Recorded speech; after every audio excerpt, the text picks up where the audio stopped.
Okay, what's going on, everybody? We are back in the studio with the one, the only CEO and co-founder of Legacy Power.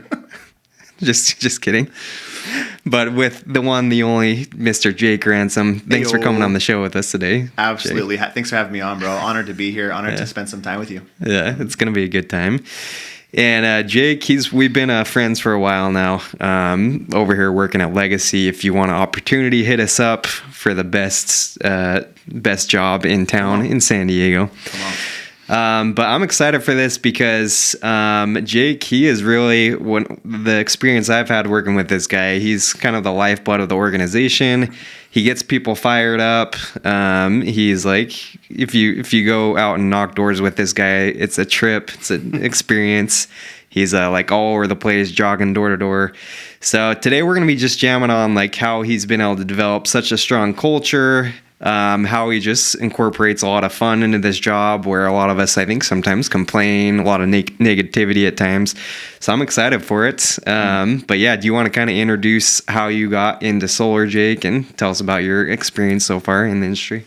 Totally. Well, thanks again, Taylor, for having me on the podcast. I seriously am stoked to be on this podcast. That's actually how I first heard of you, was through your podcast. And when you came to Legacy and I realized I had the opportunity to partner with you and work alongside you, I was pretty thrilled because I had known of all your experience and all your leadership abilities that you have in the door-to-door industry. And so I was pumped that I got to work. That when I found out I get to work with the Solarpreneur himself. So, but yeah, man. And I'm excited about this podcast, and I know we're gonna, I'm sure, talk a lot about solar and sales, specifically door-to-door sales. But with that being said, I'm open to going whatever you want to talk about. Love just getting deep and having deep conversations and talk about whatever. So wherever you want to go and however you want to navigate this conversation, I'm down. Let's do it. Yeah. And before that, I forgot to mention Jake. He is the what are you, regional manager? Is that Senior janitor. Senior janitor. Okay. No, I'm assistant to the regional manager. No, my role is director. So I'm a director in the Valor division with Legacy Power. That's right. Mm-hmm. That's right. Okay. So yeah, he's running like San Diego, I think, is the biggest office in Legacy, right? It is definitely the hottest office. I can tell you that. Yeah. And people wise, it's definitely up there as far as roster wise. Yeah. But yeah, San Diego, and then I oversee Pioneer Town as well. And earlier this year, we launched a new team in Vegas called the Sunrise team. Nice. Pumped about that. And then also we launched, just very recently, launched a new team in Dallas. And they're named New Hope, which is a cool name. So Star Wars reference? Yeah, exactly. Cool. Well, sorry to cut you off, but yeah, let's hear, how did you get into solar? How long have you been in solar? Yeah, so I've been in solar for about 5.5 years now. Okay. And it's been such a blessing. Solar, I tell people this all the time, solar has literally changed my life. And I mean that when I say it. If I had not discovered this opportunity, I think my life today would look completely different. And how I discovered solar, so I was getting plugged in at a new church. I discovered a new church that I was going to, and I had met a couple people there.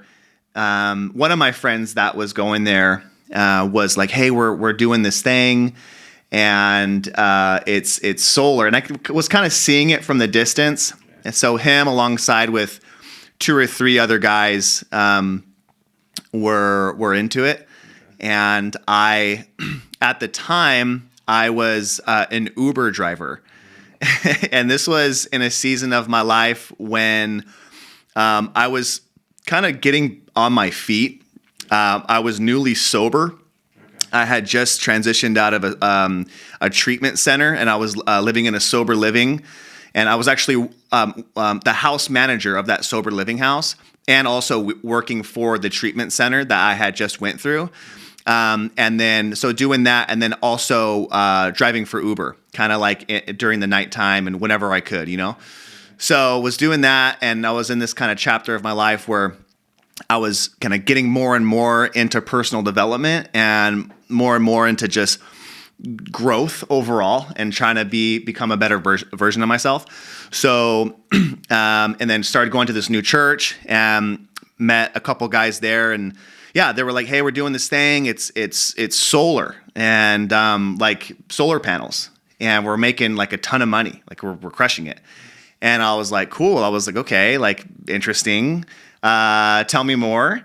And they were like, "Yeah, it's solar." And you know, solar is like, I feel like most people, they see solar and it's like, it's pretty sexy. You know what I mean? It's like kind of new. It's new technology. It's cutting edge. It's like newer type of thing. It's pretty sexy. I think that's kind of the general perception towards it. So I was like, okay, solar, cool. And they're okay. And then they were like, yeah, we're making like the money in it is sick. Like we're making fat paychecks. And I'm like, word, okay. Tell me more. And they're like, oh yeah, by the way, it's door to door. Like it's door to door sales. And so when I heard that, at that moment, I was like, hey, I don't think I'm going to be into that. Like, to be real, I was like, that sounds lame. Like, that sounds whack. I don't want to be a part of that. Yeah. Right. So I kind of put it on pause, still getting down in the Uber game.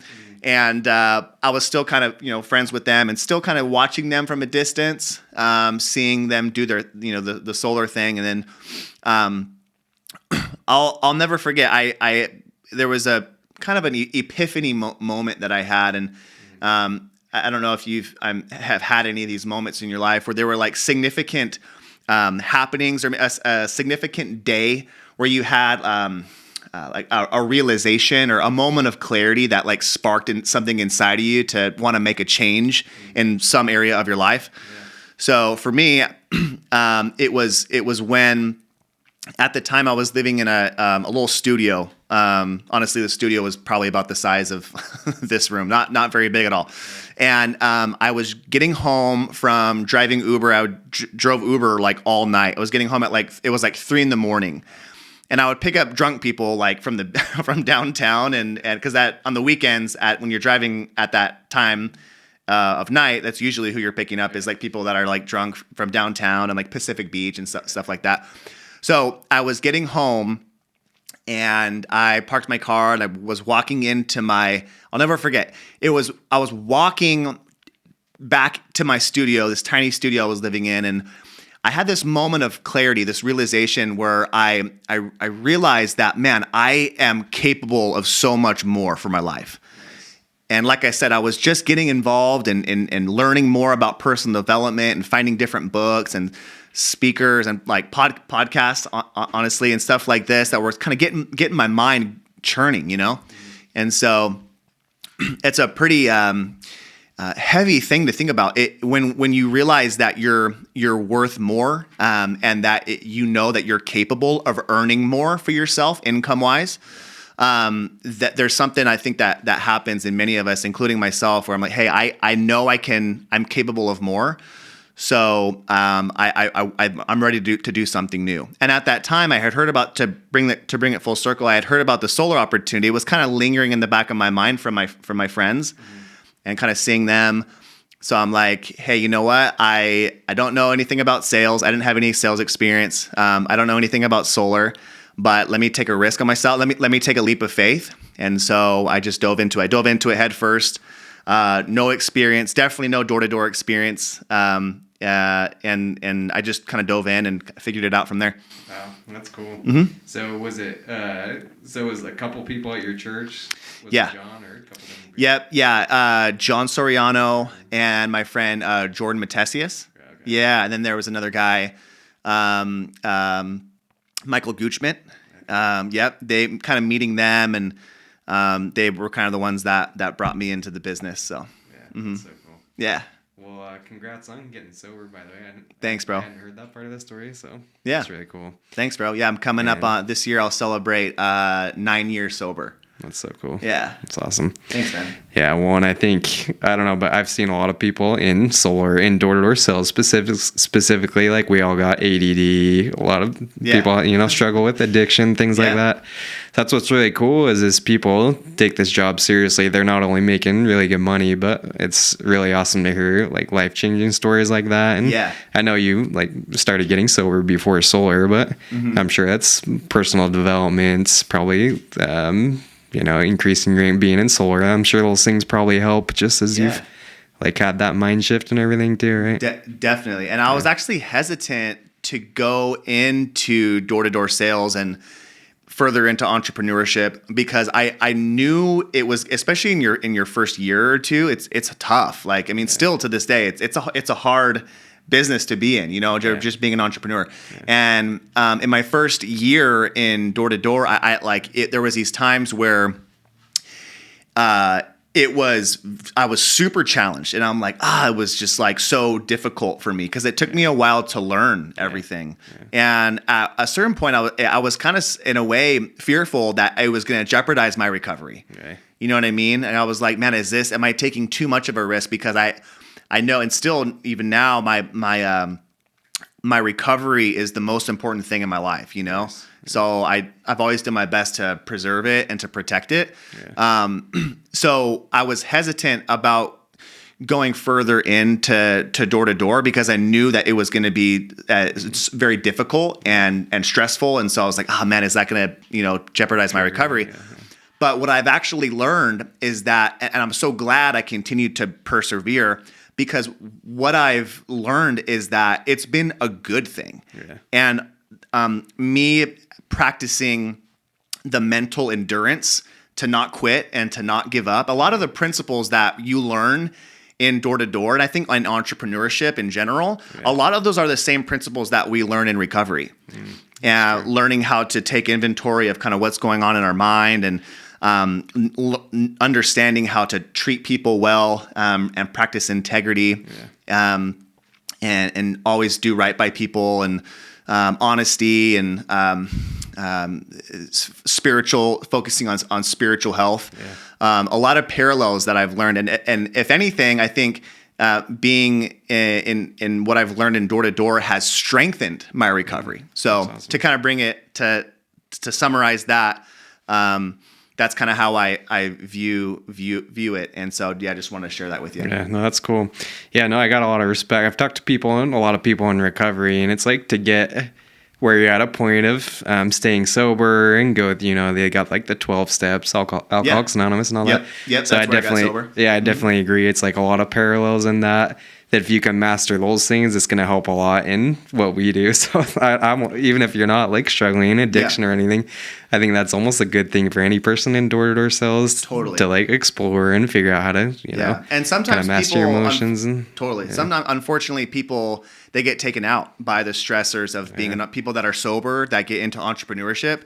They get taken because it's either the stress of having to deal with all the rejection and all of the battles that are involved in the marketplace as an entrepreneur, or also they get taken out because they start earning the money and they lack the stewardship of what to do with the money, and so their bank account starts getting stacked, and then they're like, oh, I got a ton of money in the bank, so now I can kind of like I can go party, and like I have the money to party even more now. You know what I mean? Which is not the ideal mindset to have, but. Yeah, thankfully I've just chosen to continue to stay focused and like be able to appreciate and stay grounded both in my recovery life and in my business life as well. Yeah, that's awesome. It's awesome. Well, cool. So I want to shift gears a little bit, Jake. And as we were talking in the beginning, what I've really learned from you and you know, respected a lot is you've been able to like lead a lot of people, and you just always know how to like inspire people, motivate them. And anytime I bring in my own personal recruits, like the first person I introduce them to is you, because I know you're gonna like make them feel part of the family. And same lines you used on me when I first walked in the door. I'm like, man, this guy makes me feel like we've known each other for years already, and I think your lines every time is like, "Hey, I want to, you like, thank you so much for partnering with us." Something along those lines that you make people feel like really good about stepping in the room. Yeah. So yeah, what have you been? What are some strategies or what are some things you do to maybe like in recruiting, just help people like make them feel part of a family, part of the culture? Like what are your thoughts around that, and what do you try to do with new people that you bring into Legacy, and what's helped you in recruiting and all that? Yeah, love those questions. So I think first and foremost, I strive to keep my cup full. Yeah. Because if my cup isn't full, then I can't pour into others. Yeah. And if I'm not training myself, and if I'm not constantly growing my own capacities, then I'm not going to be able to effectively lead others, Yeah. So what I've discovered is that leadership really starts with leading me. Like it starts with leading my own life. Yeah. And I think when we're able to successfully do that, then our people skills just come naturally. Yeah. I think like sincere leadership, it can't be faked. Yeah. When people have that genuine ability to touch people and have an impact on people and be a helper and serve people, I think those people understand this philosophy that it all starts with how I view me. Yeah. If I view me like a dirtbag and I view me like I'm a piece of crap and I'm not worthy of the success, I'm not capable of winning, I don't have what it takes, and I'm beating myself up here, then when I interact with others, they're going to get that version of me, and that's the stuff that's going to come across, But if I'm constantly edifying myself and constantly pushing myself and getting myself out of my comfort zone and speaking life into myself, then it's when I get around other people that it's just infectious, and it's just a byproduct of me continuously encouraging myself. And sometimes I'm not the best at it. It's still something that I'm working on. Is my own, how I view myself, and I think it's a constant exploration and a constant journey, really, of how we view our own identity. But also, to answer your question, when I meet another person, I can tell when they either added to my life, and I'm not saying anything physically, or you can just tell when you meet someone for the first time, let's say, or just around anyone, really.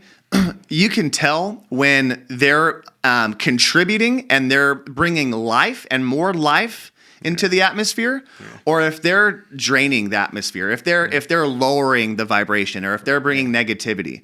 It's either a plus or a minus, So having this awareness, dude, I want to be a plus. When I shake someone's hand, whether it's a brand new recruit, or there's a new dude in the office, I want to be that guy that goes out of my way to, and sometimes, by the way, we do have to go out of our way to be a blessing to others and to serve others.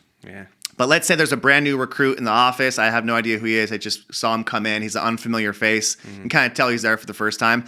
I also try to put myself in the shoe, like in his shoes. And if I'm in a brand new office and I don't know anyone here, and I'm the new guy, like how refreshing is it is if someone came up to me, someone took initiative and been like, "Hey, what's up? I'm Jake. Like, good to meet you. Like, welcome. I'm glad you're here." And sincerely gave them that greeting.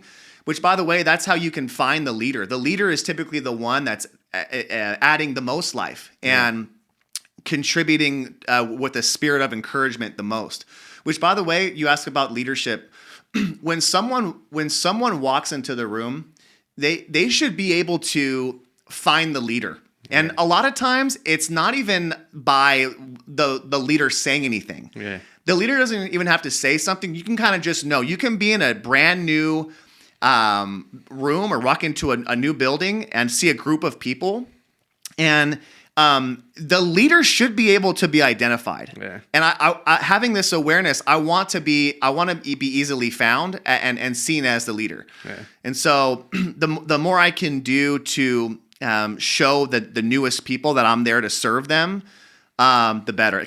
And also in my situation because there was people that did that for me over my life, in my community, in my in my experience in sales, when I was the newest guy, the newest recruit, there was some dudes that took some time out of their day to pour into me and to teach me best practices on the door, to teach me, hey, let me help you critique hey, let's meet up after correlation. It's the extra added stuff. After correlation, dude, I want to meet with you and sit down with you. We'll grab a coffee and I'll help critique your pitch a little bit and stuff like that. That kind of stuff goes a long way. You know, there's a lot of dudes that have done that in my life.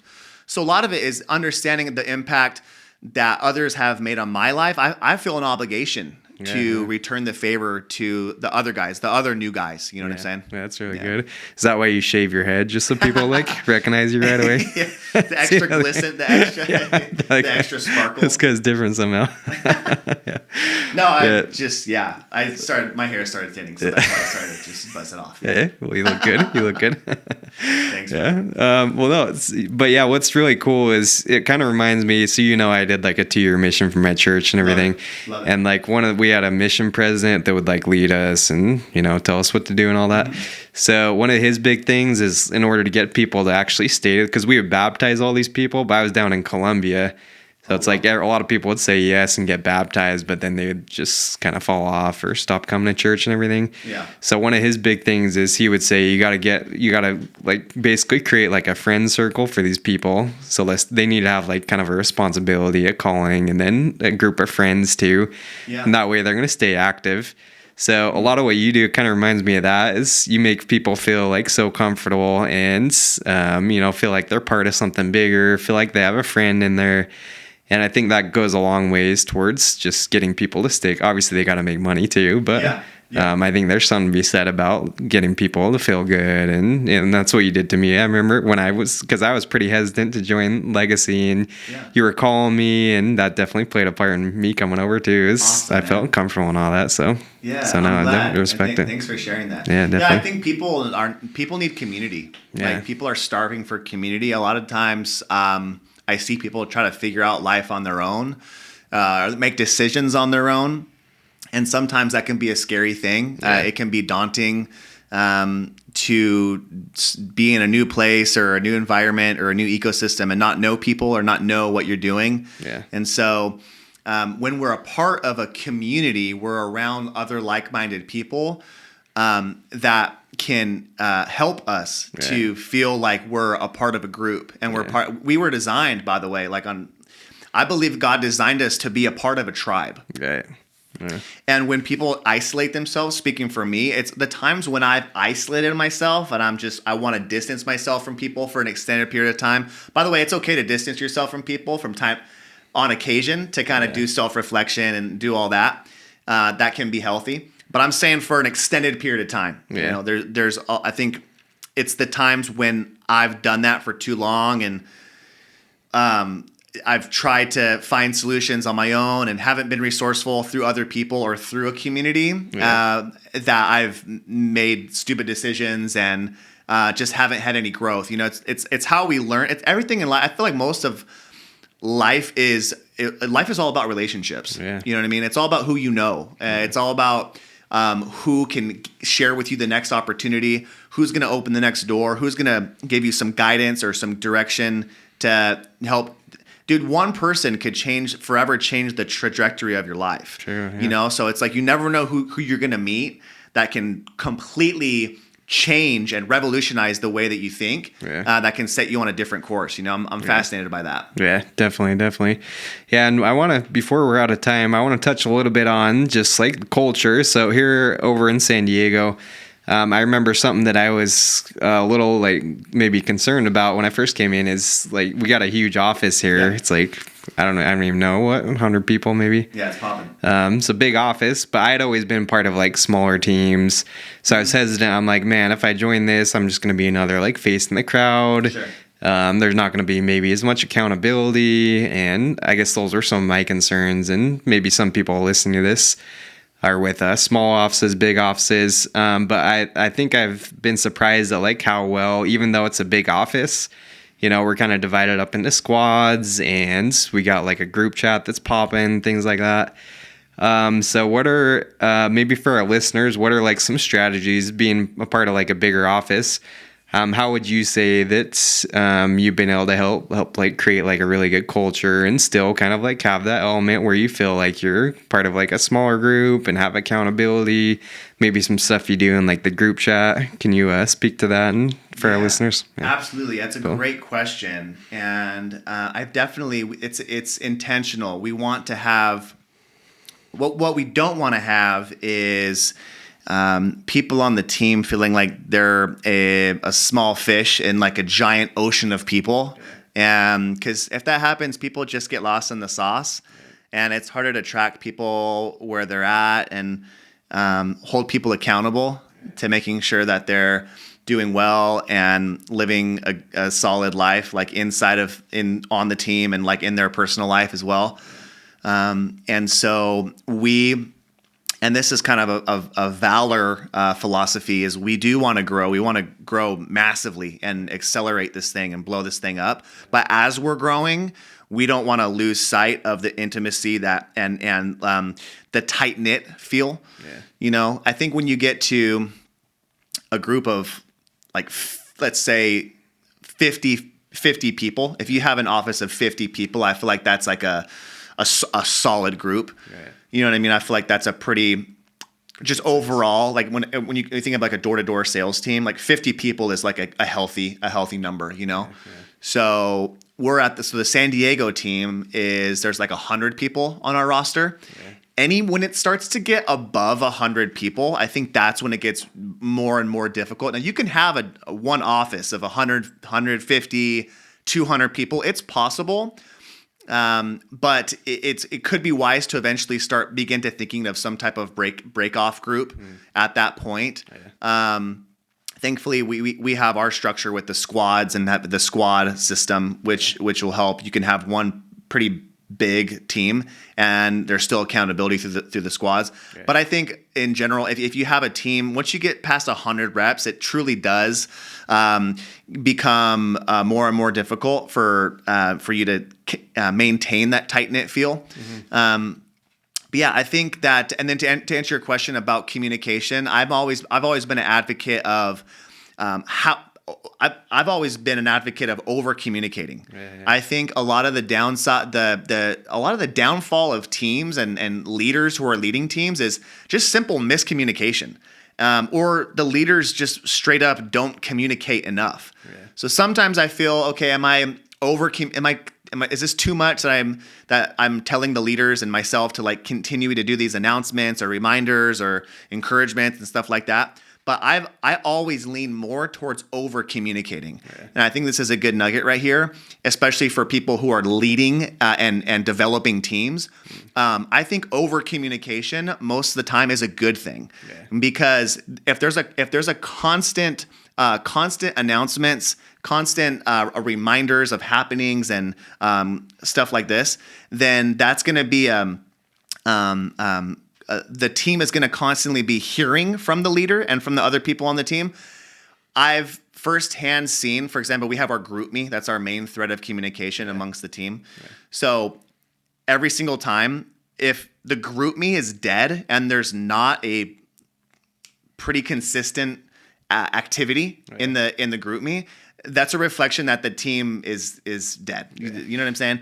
But on the contrary, if you have a group me or whatever your group chat is, if that thing's constantly popping off, that's a direct reflection that you have a healthy team. Because where there's consistent communication, there you have a healthy team. And it's just, I've been doing this for long enough where I've been able to see that. You show me a team who their communication threads are not very active, that's a huge red flag, and that's most of the time an indicator that you don't have a healthy team. Yeah. If you have your communication threads that are constantly turning and burning, that shows that people are active, they're engaging, and they're wanting to grind and grow. Yeah, it'd be interesting to go back, and I'm sure you've done this, but go back and look at the numbers, like, and correlate it to the amount of like messages in the group me. Yeah. And I'm sure it would match up, like, then 100%. The messages where there's the most messages, there's probably the most deals being closed. Totally. And yeah, I didn't like understand that. Like, you know, I knew that it's good to be active and all that, but until I got here and saw how much you guys focus on that, I'm like, okay, I see that there's a big difference. Having a culture of honor is so important too. Yeah. That's why we're so big on, if anyone gets,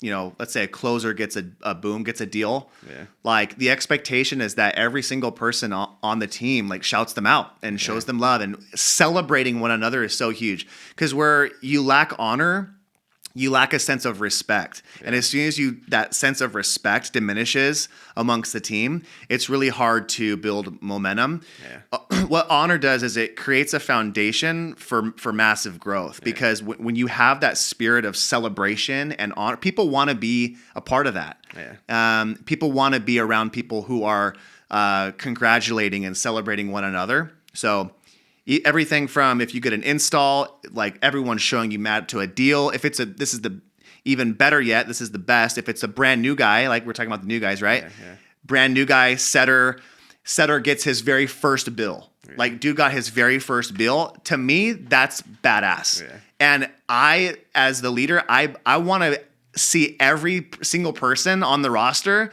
showing, because how good is that going to make that brand new guy feel? Yeah. All these people like are showing me mad love because I got my first bill. That's a huge milestone. To get your first bill by yourself. Like you went up to the door, you pitched it, and you got a bill, set a clean appointment. That's a huge milestone, and that deserves to be celebrated, you know? Yeah. And all that's going to do is just continue to feed into that culture of celebration and culture of honor, which again is so important. Yeah. 100%. And yeah, I've seen it with guys I brought in too. Like one of my guys, Logan, for example, he's like, I know you've helped me work a lot with him, and he's a guy it took a lot longer to, you know, find deals, find success. I love Logan. Yeah. But and he's been so patient. He's such a good example of someone who just has refused to give up. Yeah. And stay determined and keep his eyes on the prize and stay focused. And now he's just now starting to see more and more results, which is killer. Yeah. You know? I think half the battle in this business is literally just not giving up. If you don't quit, eventually you'll be around for 6 months, and then you're on the team for a year. Once you hit that, if you hit that year milestone, it's very likely that you're like on a good path to be making some killer income and be crushing it, you know? Yeah. Yeah. But yeah, something I've learned from you is like, if you see that the group me isn't active enough, slowing down, like every time without fail, Jake's in there texting us. I get pissed. I'm like, y'all better wake up and group me. Like that thing's looking dead. Like what's going on? You know what I mean? Because again, that's a huge red flag. Because what that's showing is like, if your communication threads aren't popping, it shows that there's a lack of care. Yeah. And when there's an increased sense of care and respect, and really at the end of the day, it's just love. It's teammates loving on each other and having each other's back. Yeah. I think that's been one of the main factors that have led to the fruit of our division of Valor. We just have a sincere identity of love. Like we just want to love on each other and continue to pour into each other, because we know that's just going to lead to more fruit in our bank account, and not just in business, but also in our personal lives, you know? So like, again, we need community, we need people, we need peers and friends in our life that are speaking life and speaking love into us, you know? This is what I love about you, bro, is because you have since I met you, you've been nothing but kind and genuine. And just overall, your spirit is so authentic. Appreciate and that. For how much experience you have in solar, you're not puffed up at all. And you're not braggadocious. You're not full of ego. You're someone who's a student. That's why you run your podcast, because you're always wanting to learn.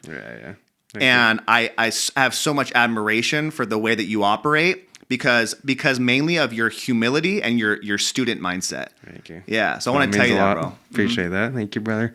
Yeah, no, that's something I struggle with, is almost being like not believing in myself enough, because I've always been a student. Yeah. But something I personally struggle with is just like, you know, believing that I can be like really good and that I do know a lot. Imposter syndrome. Because I get it a lot sometimes too. So I'm right there with you. I'm working on that too. I feel you. Well, Jake, it's been awesome having you on. Unfortunately, our producer behind the camera here, already he's got a soccer. Dang, we were just getting warmed up. I know, right? We're gonna have to schedule part 2 or something. Oh, okay. Yeah, keep it rolling. Yeah, but our producer's got soccer practice or something here. He's got to go to. But but no, we'll definitely do another part. But before we wrap up here, just to end, if people want to reach out more or hear more, dimes from you, possibly join the team, where's the best place to connect with you, Jake? Yep, I'll tell you right now. Okay. And it has to be specifically FaceTime. It has to start with the FaceTime. Okay. So don't start with the text. Don't reach out, hey, this is so-and-so. It has to begin with the FaceTime. Okay. And even if it's obviously it's going to be an unknown number, I'll still answer it. Okay. So my number is 619-573-3152. Okay. Like I said, don't text me and don't call me, specifically a FaceTime. And even if I know it's from an unknown number, I'll still answer it. So that's going to be the most ideal way to reach me. In other words, if you reach me like that, then you're automatically in. Okay. Yeah. You're already on the team. You don't exactly. Hired. You're hired. Okay. All right. So don't spam them too much, but definitely reach out. And then if maybe on Instagram, if people want to follow your content and all that. Yep. At Pluto Tectonics. That's me. Tectonics. Follow me. And yeah.